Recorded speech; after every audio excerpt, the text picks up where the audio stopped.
This is Joyride. In this podcast series, we'll be exploring some of the most iconic cars in history.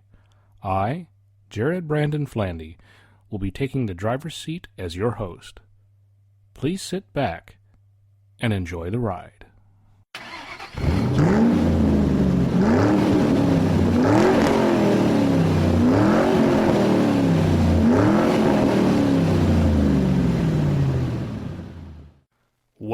Well, welcome back to another episode of Joyride. Now, last episode we were talking about cars that were all things British in the 1960s. We're going to stick with the 1960s flavor, but we're also going to focus on a more German flavor with this episode. Now, there are lots of car companies in Germany, of course. You have the oldest continual car company in the world, Mercedes-Benz. You have BMW. You have even Volkswagen. But we're going to be talking about the granddaddy of all German car companies, Porsche. And on that note, we're going to be talking about the granddaddy of all Porsches, the 911.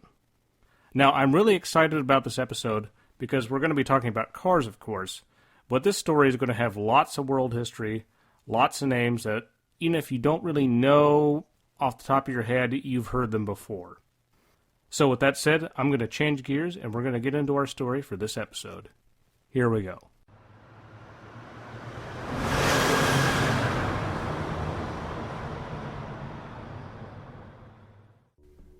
Some fads come and go, but one fad has refused to go away.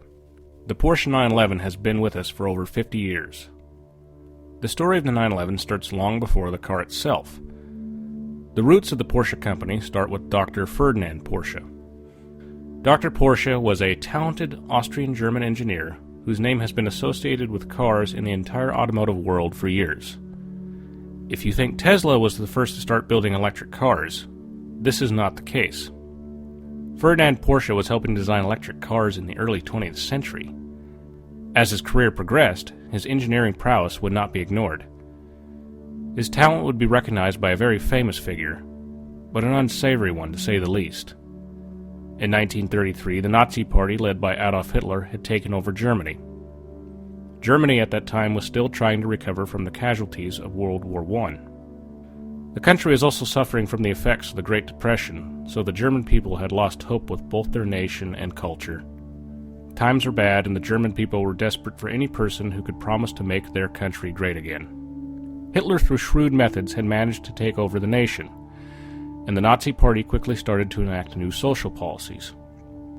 During the early Nazi period, the nation's unemployment had dropped, industry was booming, and the German people began to feel a sense of security once again. Hitler's plans went beyond economic reform, however. The eugenics policies of the administration were starting to take hold, and reforming daily German life was also on the agenda. Hitler knew that if the country was going to succeed both on an economic level and a military level, the country's disheveled infrastructure would have to be improved, and on a grand scale. The answer to this was the Autobahn system of highways. For the new highway to be successful, it would have to be filled with cars. There was one problem, though. Most Germans could not afford a car. In order to solve this problem, Hitler turned to the genius of Dr. Porsche. Porsche, who had become frustrated with his fellow academics due to their pedantic nature, and not wishing to work for the man anymore, started his own freelance consulting firm. The Nazi government chose the little firm to design the car that every German citizen could afford. The people's car would eventually become known as the Volkswagen Type 1, or more famously, the Beetle. Even though the Beetle would be produced for decades, its initial run would be short-lived when Hitler plunged the planet into its Second World War. Dr. Porsche would spend this period designing weapons and vehicles such as tanks for the German military. When the Allies finally won the war in 1945, Porsche would be held as a prisoner of war for a time before he was released. With the war behind him, the Porsche family initially relocated to Austria. There, they started up their automotive operations once again. It was Porsche's dream for many years to build a sports car based off Volkswagen components. The car eventually became known as the 356 because it was the 356th project the firm had worked on. The first cars were produced in Austria in 1947, but eventually the Porsche family and company would move back to Germany. The 356 would be produced through the 1950s and 1960s. Despite the great success of the 356, the company knew they needed a new model. Dr. Porsche's son, Ferry, took on the challenge of building a new car to replace the 356. Even though Porsche was a small company at the time, it was still held in high regard among automotive enthusiasts and other auto manufacturers. To combat this problem, the 911 prototypes were purposely designed to look unflattering in order to kill any unwanted interest from industry spies. The car featured a rear-engine configuration that was air-cooled, which it had borrowed from the design standards of the 356 and the Beetle. After rigorous testing, the 911 was finally ready to be unveiled. The public got their first glimpse of the car at the Frankfurt Auto Show in 1963. The 911 quickly became a hit. The car was popular among both the casual driver and enthusiast alike. 911s were on roads all the way from the straight highways of the United States to the beautiful mountain passes of Porsche's native Germany. The car also proved to be very effective in the hands of professional race drivers. Porsche's racing division set out to be just as successful on the track as they had been on the road. The 911 holds the distinction of being the only car to win the Monte Carlo Rally 3 times during the 1960s. As the years progressed, Porsche continued to refine the evolution of the 911. The next major step was when the 911 Turbo was released in 1975, taking the car to a new level of performance. The basic design of the model would not change for over 20 years. This changed with the late 1989 model year. On the outside, the car still held its iconic shape, but 85% of the 911 was completely new at this point.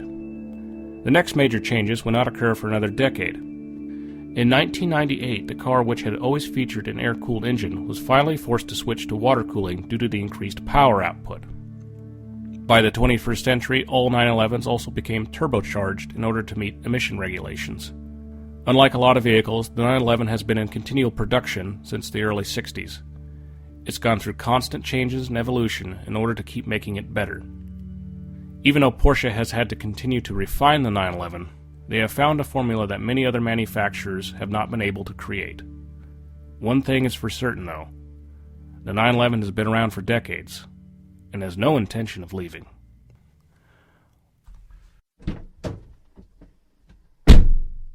Well, I hope you enjoyed that story for this episode. The funny thing I've always thought about that, too, when you take Volkswagen into consideration, is that it was a company that was originally started by a fascist regime, but it ended up becoming a symbol of the counterculture eventually. I even think some of those late 90s Beatles had that flower vase inside there in order to kind of connect its hippie symbology with the brand. Now, in the last episode when I was talking about the Jaguar E-Type, I had mentioned that my first car was a 2000 Jaguar S-Type. That is true, but technically my first car was actually a Porsche. It was a 1977 924.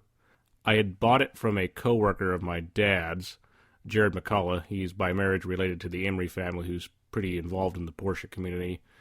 His brother-in-law has even been pretty successful at restoring Porsches, and has even been on Jay Leno's car show once, I believe. The car ran, but it needed work. It was a project. It needed a new paint job. The interior needed to be redone. And the electrical system, as we discovered, was also not great. So as we got into it, my dad was helping me. We did eventually discover, though, that the new wiring harness that it needed cost more than the entire car was worth itself. So, unfortunately, that side project kind of became a no project. But I still own it. It's in a graveyard of other cars, mind you, but I guess I can still say I'm a Porsche owner, so if that makes up for anything, I'll take that. I've also been lucky enough, when I was on a trip to Germany, I actually went to the Porsche factory and the museum. Didn't do a factory tour, I wasn't old enough at the time, but did go to the museum. They actually were building a new one at the time, but I was able to go to the smaller one they had currently at that period. And in there were all the iconic cars, the very first Porsche ever made, the first 911. I believe they even had a very early Beetle in there as well.